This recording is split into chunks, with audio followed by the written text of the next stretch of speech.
Yo, yo, yo, everybody. Generic B here, and welcome back to another episode of Stranded Deep. We are doing episode 2 of our Q&A session. Thank you guys so much again for your questions. We got some really good ones in the last episode that I have included on the list. So let us get started, shall we? And some people said the motorboat was a little loud. I know it's kind of loud. If I'll try to remember to turn it down in Adobe Premiere, which is what I edit in. Oh, did I go out here and look at this? I think I did. There's a shark. Anything around here? Your doors open? Hey, y'all got open doors? Open door policy? Let's turn around over here really quick and see. Oh, yeah, we did. Okay. Onward and outward we go.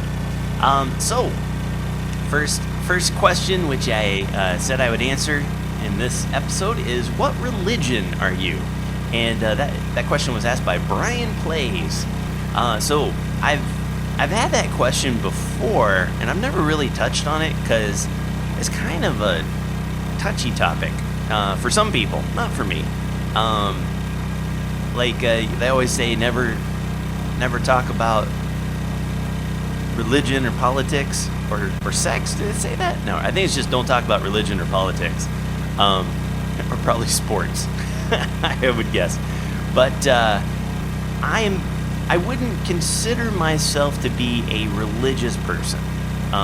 Definitely, not wouldn't classify myself as any particular organized religion or anything. To me, religion, I don't. Just like a lot of stuff in life, there's good things and bad things about religion. I think overall the concept of religion is really good. It gives people a guideline of how they should act in life, what's good and what's bad, and how they should treat each other. And that in itself is a really good thing. And if you look at the basics of religion, I took a religious study course, like we had to in school. It was like in college, it was one of the optional whatchamacallits classes you had to take. Cool, we've not been here. So, they're all roughly the same underneath, right? So it's like be good to each other, don't kill, don't steal, don't do the bad things type stuff. And overall, I think that's really good. And I think some people need that. They need to have something that they consider to be an authoritative figure, so to speak, or a higher power than them to help them on their path, so they know like what's good and what's bad to do. The part that's kind of bad about it, to me, is when people get kind of fanatical about it. Oh, baked beans. And what I mean by that is like they start treating it like a sports team, So it's like, what? You're Jewish? Oh well, guess you're going to hell because everybody knows that there's only one true God and blah, blah, blah, blah, blah, type of stuff. Oh no, dang it. I seen it. Crap. Dang it, man. Ran right into that thing, didn't I?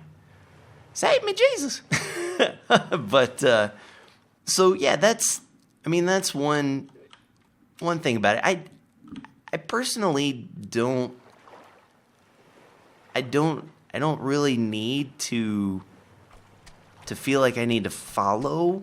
I don't have that feeling like that I have to believe that a certain person died for my sins, or or that whatever the things that go on in the various written books about religion. I don't. What is this thing? Oh, okay. It's like I go by the be good to others, and you know, and hopefully they'll be good unto you. That whole golden rule type of thing, and yeah. Do I believe in a God or a heaven or a hell or anything like that? I don't know. We could all just be spontaneously created things. Evolution could be a real thing. I don't know. But for sure, I can't, with everybody having different sides on things, I couldn't really say, yes, I am a Christian, or I am a Muslim, or whatever. I think it's great that people have the right to believe. If I had to pick one, if you put a gun to my head and said, pick one, I would say probably Buddhist. Because from my readings of what they believe in, it really, that to me is like the, you know, we're all one, the energy and stuff like that really speaks to me more. But not enough for me to say, yep, I'm a Buddhist. Because that's like me saying, yep, I'm a Bears fan. And I'm not. You know, it's like, I recognize football's out there. But I'm not going to be like, well, I'm a Bears fan. And if you're a Patriots fan, you're an idiot. You know, it just doesn't make sense to me. So, next question.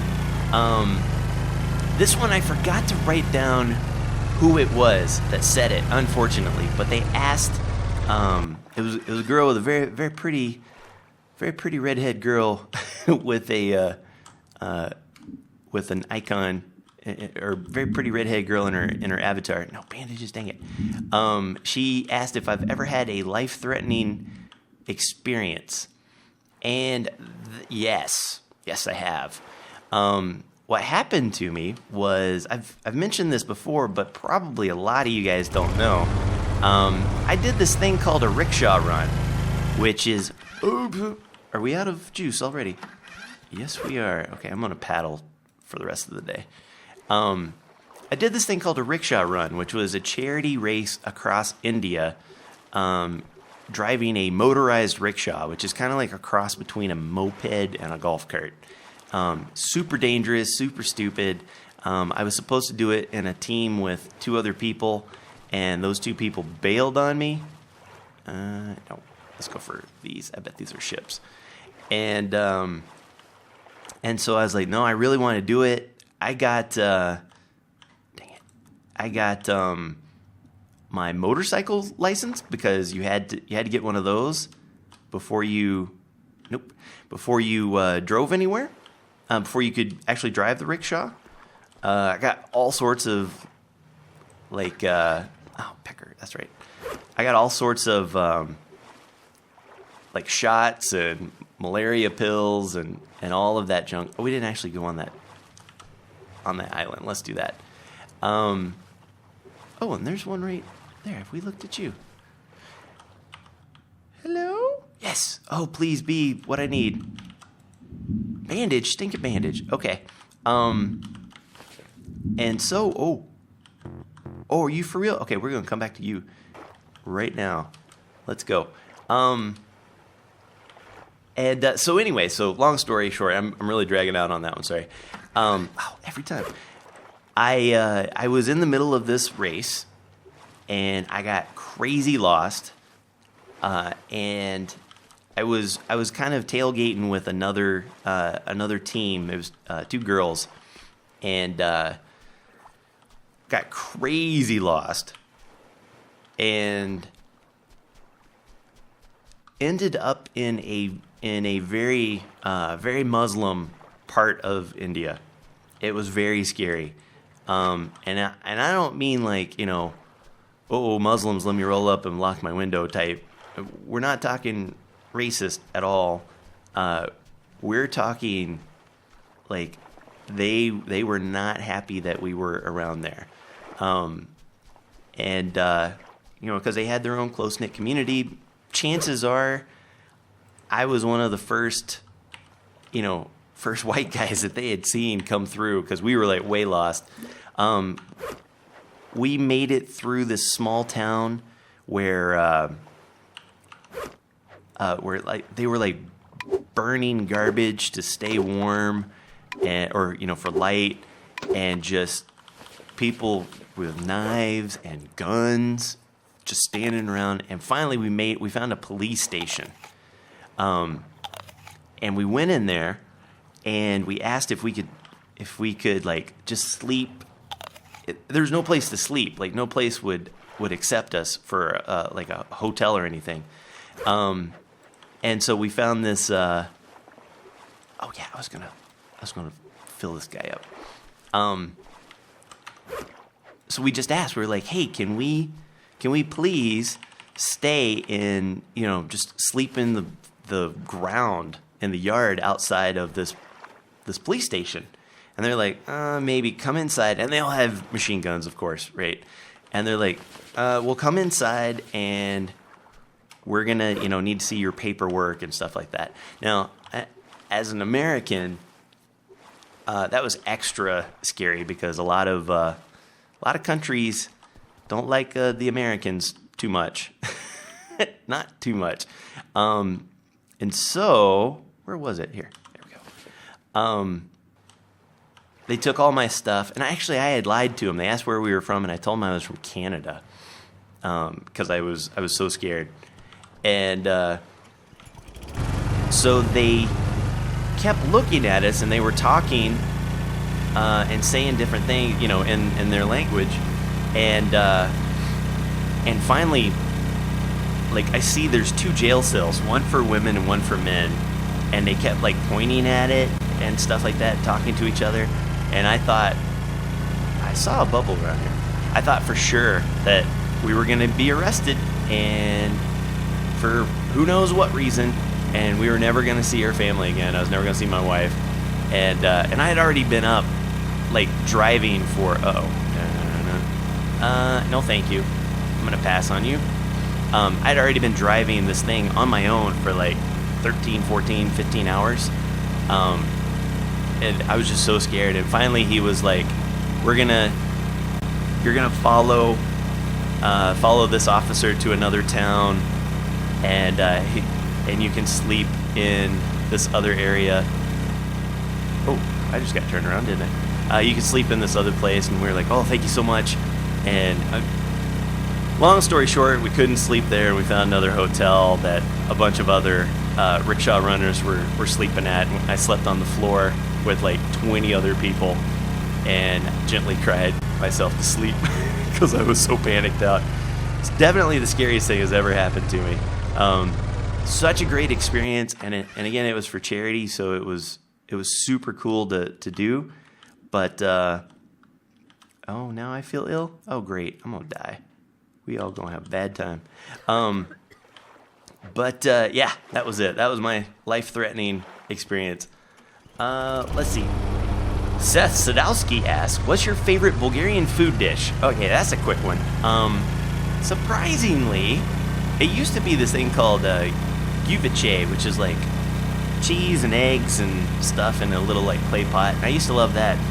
But now there is this pork soup, and it's like made out of pork parts, sometimes like actual meat, but the one I really like is made out with pig ears and like just random bits of the pig. And it's a soup, and it is so flippin' good. There's a little place next door to our house that makes it, and it is mamma mia, is it good. It's so very, very good. And so that's probably my favorite. I like a lot of stuff here, and I don't like a lot of stuff, but that's the same for America too. And then Seth also asked, what was the first PC game you ever played? So it depends. If you use the term PC as the old school personal computer, and it raineth. Show me. I'm gonna take that water bottle and drink it. Holy crap! Oh my goodness. Okay, hold up. I'm going to do the save and close job, and I will be right back. Okay, I'm back. And so my first computer, if you want to call it a computer, was a Commodore VIC-20, and so I think my first game on it was probably, oh man, it was probably like, is that a boat over there? I don't think so. Something like Raid on Fort Knox, or there were these text adventure games. Help! Oh. Help! Help! They ain't gonna come. They ain't gonna help. Help me! Help! Oh, that was right on him. Help me! Dang it. Dang it, man.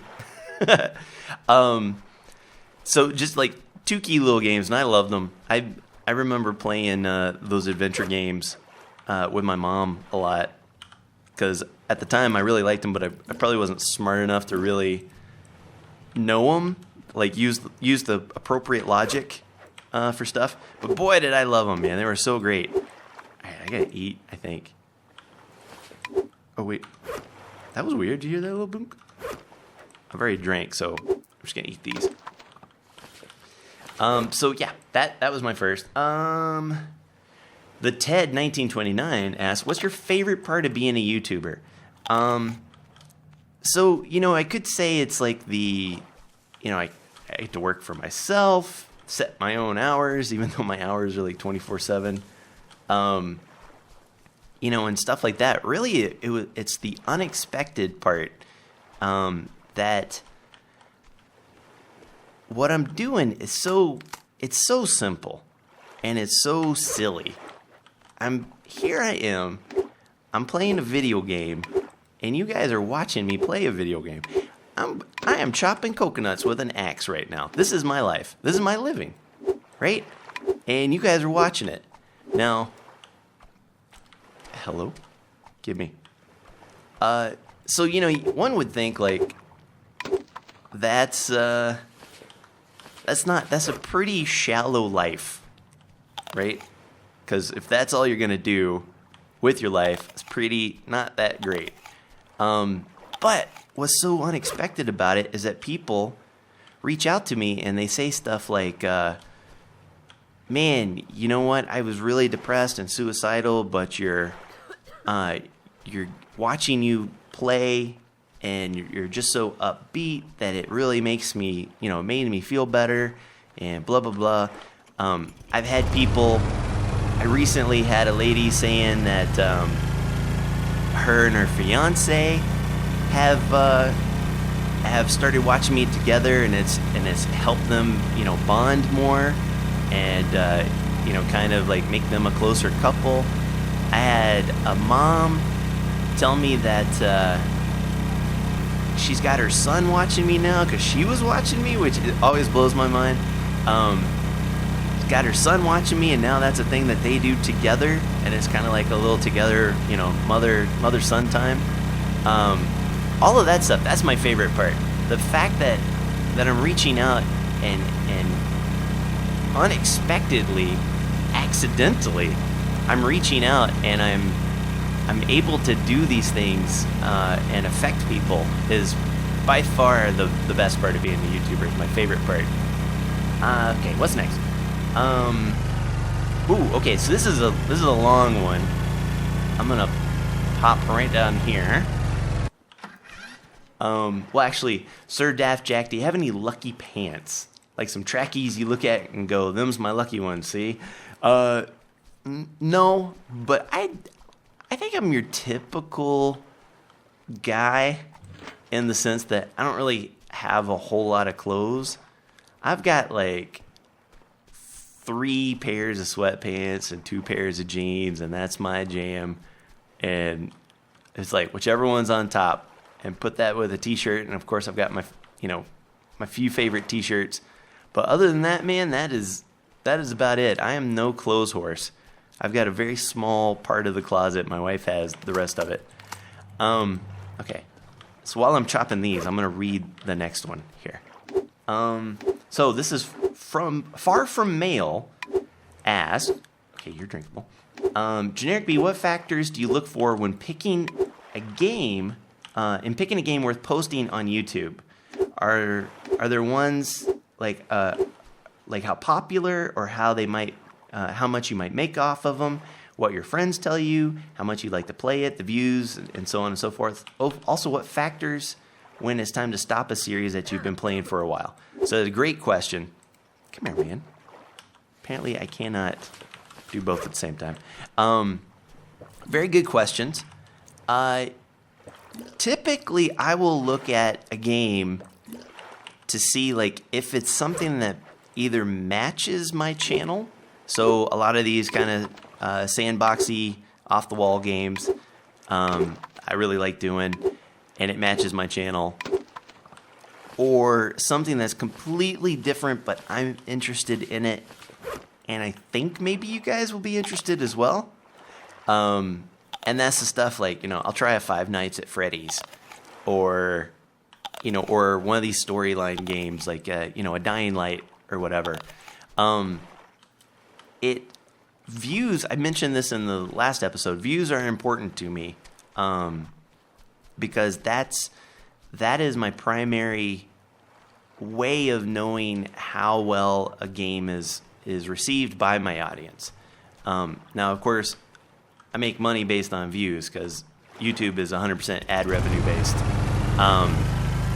So of course, more views is more money, but more views is more people watching it.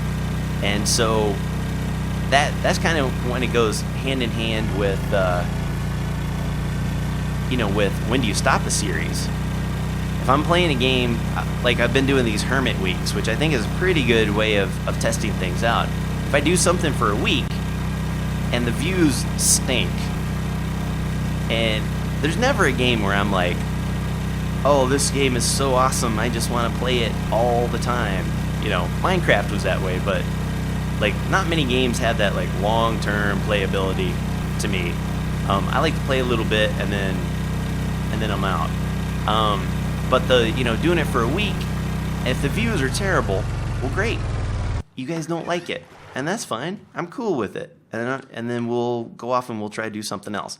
Please give me antibiotics, yes. Oh, let's take them. Sick no more. Poison no more. Awesome. Oh, we lucked out right there. Okay, carburetor. Let's go out from whence we came. Oh no, please don't jump on anything bad. This one looks pretty buried, so I think I'm gonna leave it as is. Alright, so then we're gonna go up and keep on trucking. I'll keep them on me just for right now. If it's a game that I like and it has pretty good views, then I'll keep it around for a bit. I saw something, but I don't see it anymore.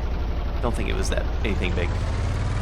If it's a game that I kind of like and it gets crazy views, like this series we're on like episode 43 and it still gets really, really good views. Well, that's when I'll sit there and go, all right, if it was just me playing this game, yeah, flare good, playing this game normal, as a normal, gamer, I would have probably stopped by now and waited for an update. Because, this game is super fun, but it's not exactly jam-packed with a bunch of stuff that will last you days and days and weeks worth of playing, you know what I mean? Oh, we have to go look at the island. But you guys really enjoy it. And so I sit there and I go, okay, I'm not forcing myself to play this game. I still really like it. It's not like Minecraft where I'm like, I'm really stretching for ideas, guys. And oh, by the way, it takes me 4 hours to make a video. This one is like, yeah, no problem. Hey, let's build the stairway to heaven. Let's go. Why am I holding that? Oh yeah, that's right. Let's go explore. Let's go build a, comedy shack or whatever the case might be. I'll do it. I'll do it until the views go away. And that way I know you guys, for the most part, are done with it. So that's how I do. All right. George Foreman, 89. Love your grills. Hey, GB, here's my question. What was your job before YouTube? I'm not asking what company, just what did you do? I've kind of touched on this before, I think. I was a web analytics guy for an internet company, basically that essentially sold things on the internet, I guess you could say, to keep it. There's some butter over there. I seen you. And what a web analytics guy does, it was kind of web analytics / user experience type stuff. And basically that means, here we go. That means I look at the view numbers and the traffic information of a website. Ooh, water bottle, I will take you. And carburetor, hello? Engine, no. Let's go up. And so I'll look and see if there are things that we can modify to make the website perform better. Make it easier, make it for the user, make things easier to locate, search for, et cetera, et cetera. And what that does is that makes it a better experience for the person using the site, which usually results in more sales or more, filling out a form or whatever a person wants. And it's really cool, because I love numbers. I look at YouTube analytics all the time, and I say, what happened if I change it from this to that, type of thing. I do that all the time on YouTube.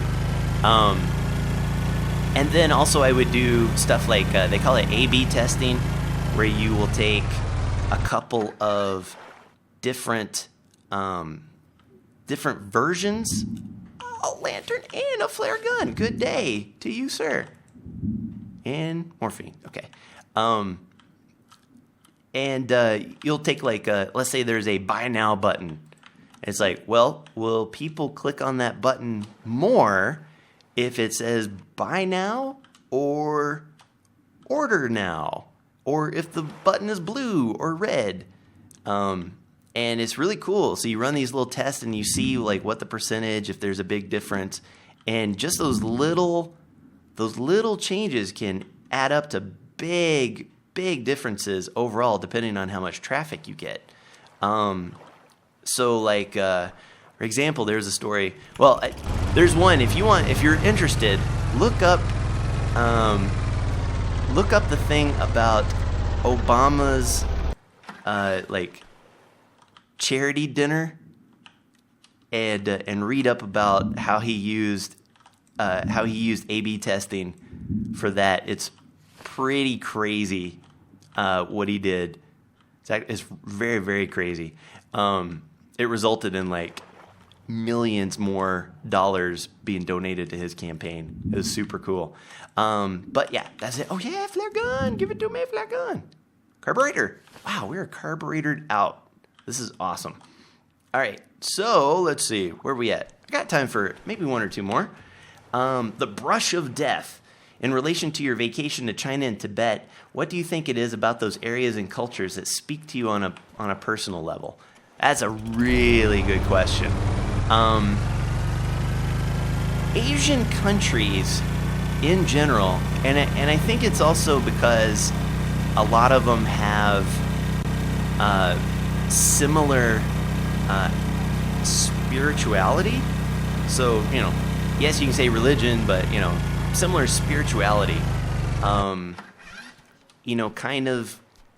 Kind of like treating everything with respect, including it's everything from each other to animals to the planet. Oh, you got a little cough. To pride in what you do, which, was that a butterfly? Pride in what you do. Oh, I better drink. Everybody drink. I'll keep it. No coconuts. Just kind of everything. It's like the the focus on doing things right and just knowing your place in the world, you know, I just think it's really, really good. Like Japan, when we went to Japan, it was insane how you could just see the way of life. Like, yes, people were working like crazy there. So like maybe as far as their work-life balance, it was like completely out of whack. But they, you know, they did everything with pride, and just their culture in general is really, really cool. Plus, I love traveling and experiencing cultures and environments that are completely different than what I grew up with. And they are about as different as you could possibly get. Oh yeah, here we go. Did we didn't get into these, right? No, I don't think so. All right, so let's see. Show me the money. Baked beans. I should grab those baked beans, man. Engine. Bucket. We good there? Yeah, let's go up and I'll read one last one. This is from DS Chenk 334. How do you and your wife keep such a happy marriage? It's all a sham. No, I'm just kidding. It's funny you mentioned that. Oh, I can't get in there. It's funny you mentioned that because we were just talking about that today. My wife and I, we went and walked around, had a little coffee and some lunch and stuff. And I think it's because we respect each other and we recognize that we're two different people with two different personal goals. And I just mean that, I don't mean like, you know, I want to live here and she wants to live there. I don't mean like those type of goals. I mean like, here is how I want to evolve. Vitamins. Not worth it. Here's how I want to evolve as a human being. No, you don't. I seen you. Here's how I want to grow. Here's the path that I want to take towards my own enlightenment, if you will. And no, she's got a very different path than I do. And it's really to understand that and support the other person. I think is really the key. You know, and it's like, of course, you know, you can say humor and everything like that. Like that's all important too. And love, of course, I love her to death, and she's my best friend. But I think that's really the key is knowing that you're dealing with two individuals. You